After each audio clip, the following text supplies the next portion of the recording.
안녕하세요. 반갑습니다. 보험 덕후 보타쿠입니다. 12월이 시작됐습니다. 12월 첫 번째 영상은 제가 보험 영업 팁 두 번째 시간으로 가져볼까 합니다. 오늘 시간은요, 자료를 활용하는 방법에 대해서 간단하게 안내 드릴까 합니다. 저는 개척 영업으로 보험 영업을 처음 시작했습니다.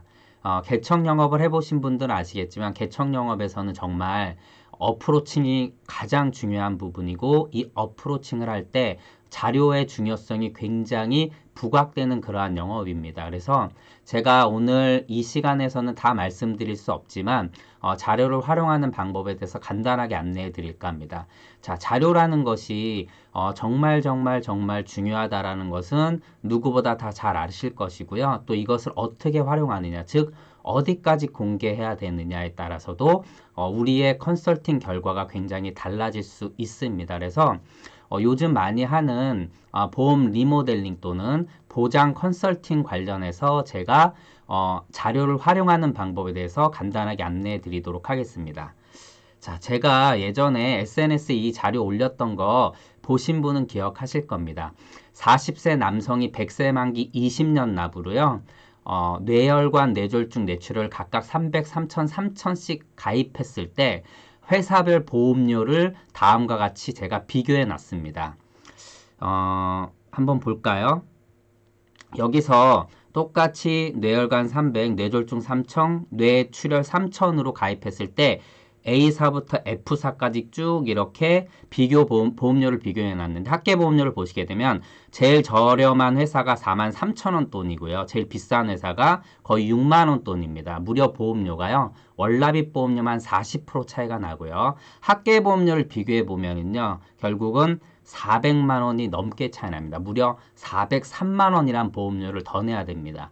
동일한 보장을 받음에도 불구하고 물론 약관을 다 뒤져보면 약간의 차이가 있습니다. 분명히. 그런데 가장 큰 주축인 뇌혈관, 뇌졸중, 뇌출혈을 다음과 같이 보장을 받을 때 보험회사별로 무려 총 납입보험료가 403만 원이나 차이가 난다라고 제가 이렇게 비교 자료를 보여드린 적이 있고요.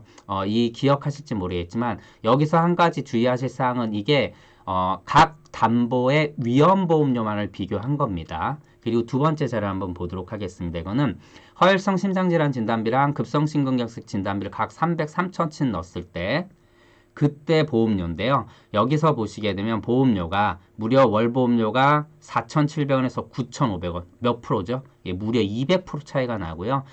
총납입 보험료는 무려 115만 원이나 차이 납니다. 어마어마하게 차이가 나죠. 자, 이 자료에서 제가 안내해드리고 싶은 내용은 뭐냐면 제가 보장 컨설팅을 할 때 고객을 만날 때 처음에 고객의 보험증권을 취합하고 갖고 오지 않습니까? 그런데 실제 그 고객을 만난 그 상황에서 보장 분석이 이루어지는 건 분명히 아닙니다.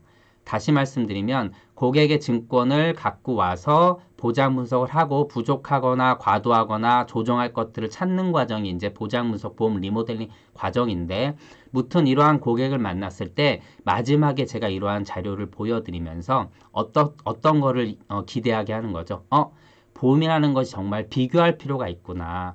회사별로 분석할 필요가 있구나. 내가 그냥 자칫 잘못해서 그냥 제안해주는 상품을 무턱대고 가입하면 보험료를 몇백만 원, 요 담보만, 요 두 가지 담보, 세 가지 담보만 선택함에도 불구하고 몇백만 원이란 돈을 더 지출해야 되는데 과연 월납입 보험료 10만 원, 20만 원짜리 비싼 보험을 낼 때 과연 이러한 손해가 훨씬 더 커질 수도 있구나라는 걸 이 자료 두 장으로 보여주셔야 된다라는 것이죠.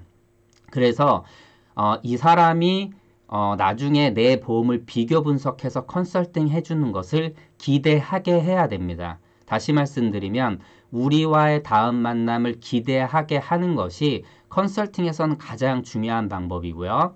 책에서 다양한 책들에서 이러한 것들을 이야기하고 있지만 추상적으로 이야기하고 있죠. 뭐 그분들을 폄하하는 것이 아니라 당연히 모든 영업 활동에 있어서 이러한 부분이 중요하다라고 추상적으로 표현을 하지만 저는 실제 이 추상적인 방법들을 실제 제 영업에 활용을 해서 다음과 같은 자료로 고객들한테 안내를 도와드리고 있다라는 거죠. 그러게 되면 고객이 실제 정말 비교할 필요성이 있구나. 그 다음에 내 거도 비교해 주겠지. 그럼 이 사람한테 맡겨봐야지. 그럼 이 사람이 나중에 잘 해주겠지라는 기대감을 남겨놓고 결국은 다음 우리와의 만남을 좀 더 기다리게 한다라면은 영업의 결과는 굉장히 달라질 수 있다라고 말씀을 드립니다. 그래서 자료를 그냥 만드는 것이 절대 아닙니다. 자료를 만드는 이유는요, 명백하게 당연히 영업에 도움을 주기 위해서 만드는 건데, 그 도움을 어떤 방향으로 끌고 가냐. 여기서 또 더 많은 것을 이야기해야 됩니다. 실제 나중에는 이 자료뿐만 아니라 이거보다 더 디테일한 자료를 이제 소비자분들한테 보여주는데, 너무 많은 걸 또 얘기하면 안 된다는 거죠. 내가 정보를 또 너무 많이 주게 되면 다음 저와의 만남에 기대감이 떨어질 수 있기 때문에 이 정도까지 정보를 주는 것이 가장 효과적인 방법이라고 저는 생각을 하고요. 이를 통해서 다음 우리 만남을 기대하게 한다라면 영업의 결과, 다시 말씀드린 클로징은 매우 좋은 결과를 만들어낼 수 있다라고 생각을 합니다. 제가 이번 12월 16일 날 월요일 날 역삼에서 강의를 하는데요. 이 강의에서 이러한 방법들을 어떻게 자료를 만들고 활용하는지에 대한 내용도 간단하게 설명드릴 겁니다. 강의 듣고 싶으신 분은 신청해 주시고요. 12월 힘차게 출발하시기 바랍니다. 보험 덕후 보타코였습니다. 고맙습니다.